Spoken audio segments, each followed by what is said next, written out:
Hey, is this where you usually reside? Looks like you've got plenty of space. It feels a little empty, though. Ever thought about inviting a few more people over to hang out or maybe throwing a party? Sure thing. In fact, I've got just the story to share. As the deacon, I occasionally offer life advice. Recently, a couple approached me separately, each seeking my counsel. The husband, a handsome knight and excellent swordsman, was the owner of a treasured family heirloom, an incredibly sharp sword. Unfortunately, he lacked a suitably valuable sheath, so he usually kept it wrapped in a roll of cloth. His wife was a beautiful gardener with a passion for cultivation. Recently, her many years of hard work had finally paid off with the blooming of a rare and stunning flower. Unfortunately, having no greenhouse of her own, she had to keep the delicate flower at an associate's place. As the holidays approached, both husband and wife hoped to surprise each other with the perfect, thoughtful gift. As you may have guessed, the husband wished to present his wife with a greenhouse of her own. However, being of modest means, his only way to secure the necessary funds was by selling off his sword. The wife, on the other hand, wished to give her husband an exquisitely crafted sheath to go with his sword. Like her husband, she could only achieve this by selling away her most prized possession. Both of them came to ask me if they should make the sacrifice. Which would you have advised to go through with it?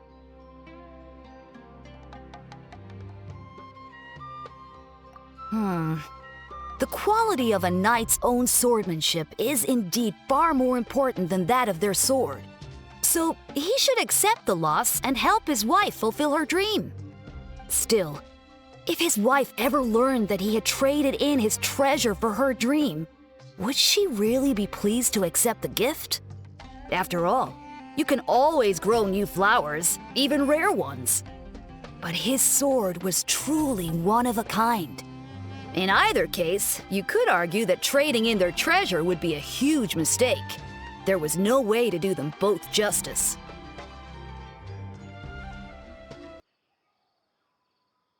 Ah, yes. Even though she would no longer be able to tend to her beloved flower, she could be sure that it would continue to flourish.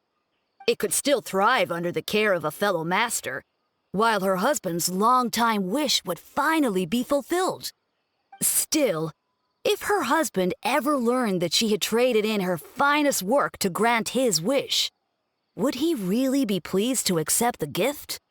His wife had devoted years of her life to the cultivation of that flower, while the sword was simply something he'd inherited from his father. In other words, he'd done nothing to earn it. In either case, you could argue that trading in their treasure would be a huge mistake. There was no way to do them both justice. And ask them to hide their affection? Now, why would I do that? That would only have led to regret. No, this was a rare opportunity to encourage a pair of lovers to break the day-to-day monotony, embrace the festive spirit, and do something truly romantic. Isn't it obvious? I encourage both of them to make the trade-off. I suppose you think I gave them even more cause for regret, huh? Quite the opposite. If their real goal was to show the other how much they cared, then neither the sword nor the flower truly mattered. Just imagine the scene when they finally exchanged gifts with each other. I'm sure that made for a festival that neither one of them will ever forget.